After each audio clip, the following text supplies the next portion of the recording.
नमस्ते। आज की इस चर्चा में हम एक ऐसे दर्द को खंगालने वाले हैं जिसे शायद हम सब ने अपनी जिंदगी में कभी ना कभी महसूस किया है। वो पल जब सब कुछ पढ़ा हुआ अचानक से दिमाग से गायब हो जाता है, एकदम सुन। मैंने सब कुछ पढ़ा था लेकिन एग्जाम में कुछ भी याद नहीं आया। याद है वो पल, वो एग्जाम हॉल की भारी सी शांति, सिर्फ घड़ी की टिक टिक की आवाज और आपका दिमाग पूरी तरह से ब्लैंक। अंदर ही अंदर वो जो एक अजीब सी घबराहट और शर्म दौड़ जाती है ना, ऐसा लगता है कि महीनों की सारी मेहनत बस एक पल में पानी हो गई। तो आखिर ऐसा होता क्यों है? उस भारी दबाव में हमारा दिमाग अचानक काम करना बंद क्यों कर देता है? देखिए, एक बात मैं बिल्कुल साफ कर दूं, इसका आपकी बुद्धिमानी या इंटेलिजेंस से कोई लेना देना नहीं है, बिल्कुल नहीं। ये असल में डर की वजह से आपके ओवर स्टिमुलेटेड नर्वस सिस्टम का एक बहुत ही स्वाभाविक रिएक्शन है। सच कहूं तो आपका दिमाग खराब नहीं है, वो बस डरा हुआ है। वो बेवकूफ कहलाने का डर और दूसरों की उम्मीदों का वो इतना भारी बोझ, ये हमारे समाज की एक बहुत ही कड़वी और दुखद सच्चाई है। एग्जाम के बाद खुद से जो नफरत महसूस होती है ना, वो बस इसी वजह से है। देखिए, छात्र कोई मशीन नहीं है, वे तो असल में योद्धा हैं जो इस भारी सामाजिक दबाव की एक बहुत ही अनुचित लड़ाई हर रोज लड़ रहे हैं। खैर, चलिए अब इसके पीछे के विज्ञान को समझते हैं। The science of forgetting. आखिर हमारा दिमाग भूलता कैसे है? हमारी याददाश्त का जो मेन कंट्रोल रूम है ना, उसे हिप्पोकैम्पस कहते हैं। ये हमारे दिमाग का मेमोरी सॉर्टिंग सेंटर है। आसान भाषा में कहे तो इसका काम है किसी भी नई जानकारी को शॉर्ट टर्म मेमोरी से निकालकर आपके लॉन्ग टर्म स्टोरेज में सुरक्षित रख देना। एग्जाम में जो कुछ भी हम भूल जाते हैं, उसके पीछे इसी हिस्से का हाथ होता है। इसे समझने के लिए एक छोटी सी कल्पना करते हैं। मान लीजिए कि यह हिप्पोकैम्पस एक लाइब्रेरियन है। अब सोचिए कि उस लाइब्रेरी में अचानक आग लग गई है। ये आग है आपके स्ट्रेस हार्मोन कॉर्टिसोल की, और ठीक उसी वक्त सोशल मीडिया से आने वाले डोपामीन के कारण ढेर सारी नई किताबों का अंबार लग गया है। अब आप ही बताइए, इस भयानक घबराहट और शोर शराबे में वो बेचारा लाइब्रेरियन किताबों को सही जगह पर कैसे रखेगा? एक थके हुए दिमाग के साथ बिल्कुल यही होता है। अब यहाँ रटकर याद करने और एक्टिव रिकॉल के बीच का अंतर समझना बहुत दिलचस्प है। जब आप सिर्फ डर के मारे चीजों को रटते हैं तो दिमाग उसे फालतू कचरा समझकर डिलीट कर देता है।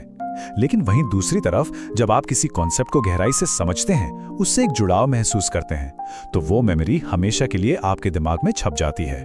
रात रात भर रटना आखिर फेल क्यों हो जाता है? इसके पीछे कुछ बहुत ही ठोस वैज्ञानिक कारण है। एबिंगहाउस का फॉरगेटिंग कर्व हमें बताता है कि हम कोई भी नई जानकारी कितनी तेजी से भूलते हैं। ऊपर से कॉर्टिसोल जैसे स्ट्रेस हार्मोन्स उन यादों को बाहर आने ही नहीं देते। फिर नींद की कमी, जिसकी वजह से मेमोरी कभी पक्की हो ही नहीं पाती। और आजकल ये डिजिटल दुनिया का जो डोपामिन ओवरलोड है ना, उसने तो हमारे फोकस को पूरी तरह से तबाह कर दिया है। मल्टीटास्किंग करने से हमारी लर्निंग छोटे छोटे टुकड़ों में बढ़ जाती है और दिमाग में कुछ भी स्थायी नहीं टिकता। अब आगे बढ़ते हैं और शैक्षणिक दबाव की कीमत को समझते हैं। The cost of academic pressure. ऐसा एजुकेशन सिस्टम जो सिर्फ और सिर्फ दबाव बनाता है, वो असल में इंसान के अंदर की उस स्वाभाविक सी जिज्ञासा को हमेशा के लिए मार देता है। सीखने की जो एक खुशी होनी चाहिए थी, उसे इस टॉक्सिक प्रेशर ने बस एक डर पर आधारित एक बोझिल काम में बदल कर रख दिया है। जो बच्चा कभी हर चीज पर सवाल पूछता था, वो अब सिर्फ इसलिए पढ़ता है ताकि उसे सजा ना मिले या ताने ना सुनने पड़े।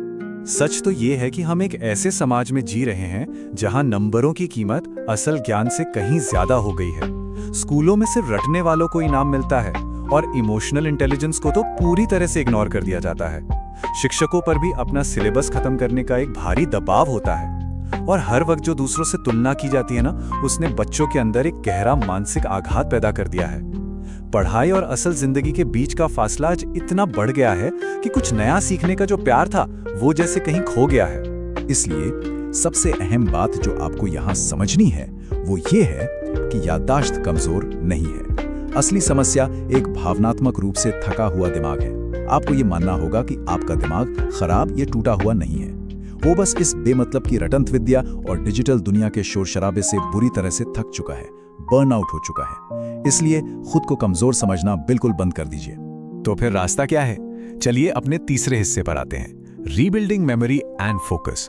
हम इसे वापस कैसे पा सकते हैं? इसके लिए हम एक डेली क्लैरिटी रूटीन अपना सकते हैं। पहला कदम, दिन में कुछ समय बिना किसी डिजिटल डिवाइस के पूरी एकाग्रता के साथ डीप वर्क करना। दूसरा, अपने दिमाग को रिकवर होने के लिए कुछ देर का मानसिक आराम देना बहुत जरूरी है। तीसरा, बिना सोचे समझे रटने के बजाय कॉन्सेप्ट को गहराई से समझने को अपनी प्राथमिकता बनाना। और चौथा, एक बहुत ही अच्छी नींद लेना, क्योंकि रात में सोते समय ही हमारा दिमाग दिन भर की जानकारी को पक्का करता है। एग्जाम हॉल का तनाव तभी खत्म होगा जब आपके रोजमर्रा के जीवन में यह मानसिक स्पष्टता आएगी। आप एक असरदार वीकली शेड्यूल भी बना सकते हैं, जैसे सोमवार से शुक्रवार तक एक्टिव रिकॉल का अभ्यास करें। मतलब जो पढ़ा है उसे बिना देखे अपने हाथों से लिखकर याद करने की कोशिश करें। फिर शनिवार को पूरी तरह से डिजिटल डिटॉक्स करें, मतलब स्क्रीन से पूरी तरह दूरी। इससे आपके नर्वस सिस्टम को बहुत आराम मिलेगा। और फिर रविवार को आपने जो भी सीखा है उसे किसी और को अपनी साधारण भाषा में समझाने की कोशिश करें, क्योंकि यकीन मानिए, जब हम दूसरों को कुछ पढ़ाते हैं तो वो ज्ञान हमारे दिमाग में हमेशा के लिए पक्का हो जाता है। अब आते हैं हमारे चौथे भाग पर, अ गाइड फॉर पेरेंट्स, क्योंकि माता पिता की भूमिका इसमें सबसे बड़ी होती है। देखिए, माता पिता के बात करने का तरीका ही सब कुछ बदल सकता है। जो दबाव बनाने वाला संवाद है उसे जिज्ञासा बढ़ाने वाले संवाद में बदलना ही होगा। सिर्फ नंबरों के पीछे भागना और अपने बच्चे की दूसरों से तुलना करना, ये तुरंत बंद होना चाहिए। बच्चों को घर में एक ऐसी भावनात्मक सुरक्षा मिलनी चाहिए जहां वे गलतियां करने से बिल्कुल न डरें और उनके अंदर सचमुच कुछ नया जानने की एक स्वाभाविक ललक पैदा हो। और अंत में चलिए एक बहुत ही गहरे सवाल की ओर बढ़ते हैं, विजडम बियॉन्ड द ग्रेड्स। खुद से पूछिए, क्या शिक्षा सिर्फ नंबर लाने के लिए है, या क्या सच में वहां कोई लर्निंग, कोई ज्ञान का विकास हो रहा है? आज का ये जो सिस्टम है वो बस एक सर्वाइवल की रेस बन के रह गया है। सीखने की इस इतनी खूबसूरत प्रक्रिया को बस एक ऐसी बाधा बना दिया गया है जिसे किसी तरह पार करना है। पर क्या वाकई हमारे अंदर किसी ज्ञान का बीज बोया जा रहा है? हम आज एक ऐसे समाज में रहते हैं जहां जानकारी यानी इंफॉर्मेशन की तो कोई कमी नहीं है, लेकिन बुद्धिमानी यानी विजडम वो लगातार सिकुड़ती जा रही है।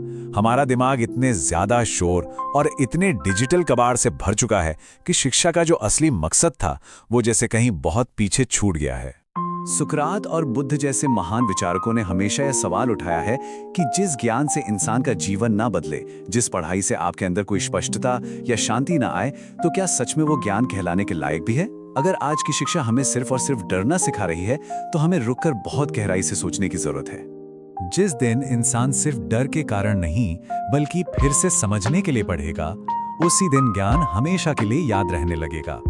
ये बात बिल्कुल सच है। शायद हमारा दिमाग कमजोर नहीं हुआ है, बल्कि हमारा जीवन बहुत ज्यादा शोर से भर गया है।